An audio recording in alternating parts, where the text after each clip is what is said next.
One of the most difficult decisions I have to make as sheriff is to suspend a search operation and transform into a recovery. And unfortunately, that's where we're at today. With that announcement, Clackamas County Sheriff Craig Roberts called off the intensive and grueling 6-day search for 2 missing climbers on Mount Hood. 3 climbers had started off on December 11th, intent on climbing the Sandy Head Wall. On Saturday, the body of 26-year-old Luke Goulberg of Des Moines, Washington, was found at the 9,000-foot level. It was later confirmed that he had died of hypothermia, but there was no sign of his 2 partners, 24-year-old Anthony Vietti of Longview, Washington, or 29-year-old Katie Nolan of Portland. Mount Hood can change in an instant. I have been on the summit before where I could see up to Mount Rainier, and 5 minutes later I couldn't see more than 10 feet. So it can literally change that quickly up there. Steve Rollins, rescue leader for Portland Mountain Rescue, which was organizing the search. We asked Rollins about the comments from many that climbing Mount Hood should be banned during the winter because of the risk lost climbers pose to search and rescue personnel. I don't see that it is necessary to close the mountain.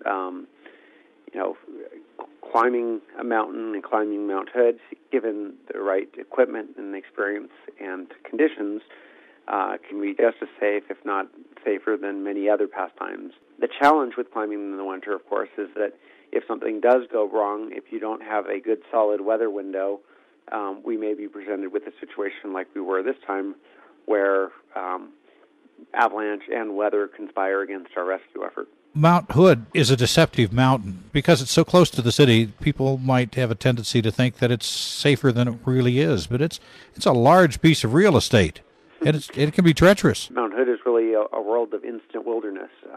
As soon as you cross the ski boundary, you enter an area where hazards are unmarked. There is no avalanche control.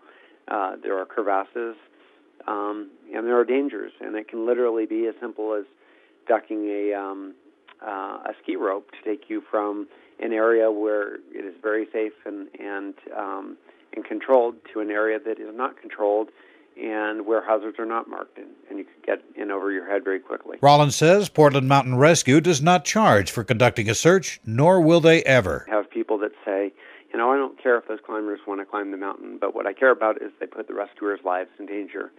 And while I really appreciate that these are well-meaning statements, I disagree with them.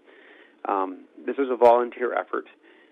Nobody put a gun to my head and said, you must go up on that mountain and rescue anybody. Our rescuers know the risks of the rescue, and they assess the risk and accept the responsibility, just like climbers know the risks and accept the responsibility when they go climbing.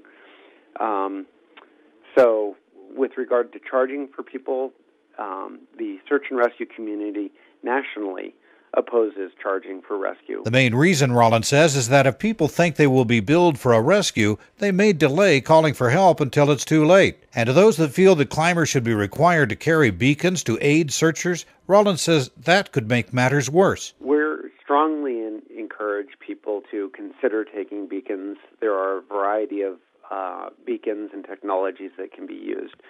What we don't want people to do is to take risks that they would not otherwise take, or to take technology expecting to be rescued. And we feel when you mandate that somebody take a locating beacon like that, you set an expectation that these are so safe and so wonderful that my life is going to be saved if I take it. Additionally, we have definitely seen instances where people take increased risks that they would not otherwise take when they have a beacon. Life is inherently dangerous, and it is fragile. And we have a tendency in this culture, I think, to believe that we can mitigate risk to zero. When we do things like regulate and mandate beacons and whatnot, it really is detrimental to encouraging people to take personal responsibility and think for themselves. Anthony Vietti, Katie Nolan, and Luke Goulberg becoming the latest of more than 130 people who have died climbing Mount Hood since records have been kept. At a news conference Thursday, John Vietti, father of Anthony, remembered his son and Katie. And we do now know, and we've known, that Anthony and Kate are with the Lord. And having the security of that knowledge is a wonderful thing. I'm Steve Coffey. Take 5 is a presentation of News Talk 1110 KBND. Depend on us.